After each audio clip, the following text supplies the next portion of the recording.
Ignite the rocket so it takes off.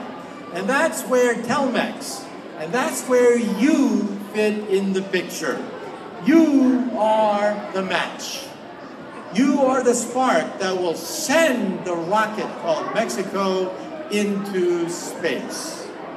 Now, I should also say that I'm a physicist. What does a physicist have to say about wealth, about prosperity? Well, we physicists invented the transistor. We helped to assemble the internet. We invented the laser. We wrote the World Wide Web.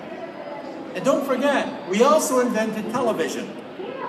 We invented radio, radar, X-ray machines, MRI machines. We created the space program and the GPS system.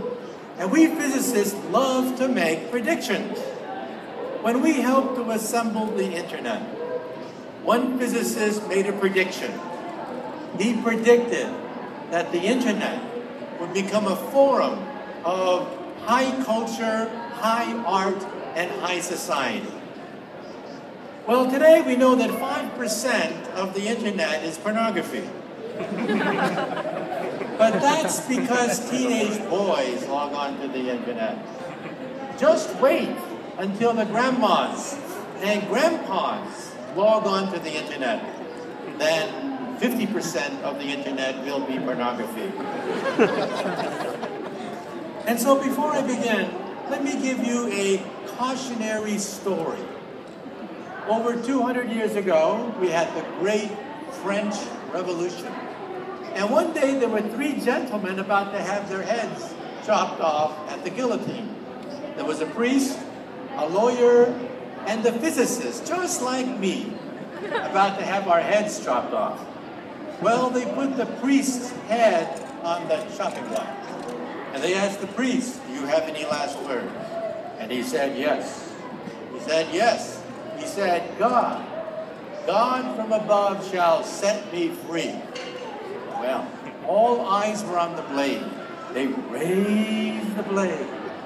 The blade came down, swoosh, and it stopped right before it hit the neck of the priest. The crowd gasped. They had never seen this before. The crowd said, "Let the priest go. Today, let there be a holiday. God has spoken." Next was the lawyer. They put the lawyer's head on the chopping block. And they asked him, "Do you have any last words?" And he said, "Yes. Maybe the spirit of justice. Justice shall set me free." Well, all eyes were on the blade. They raised the blade. The blade came down, swish, and it stopped right before it hit the neck of the lawyer. This time, the crowd went crazy. They said, "Today, God has spoken. Justice has spoken. And now let's see about the physicist." Well, they put the physicist's head on the chopping block. They asked him, "Do you have any last words?" And the physicist said, Yeah, I got some last words." And he said, "I don't know too much about God. And I know even less about the law. But I do know one thing. If you look up, you'll see that the rope is stuck on the pulley." And then he said, "If you remove the rope, the blade should come down real good."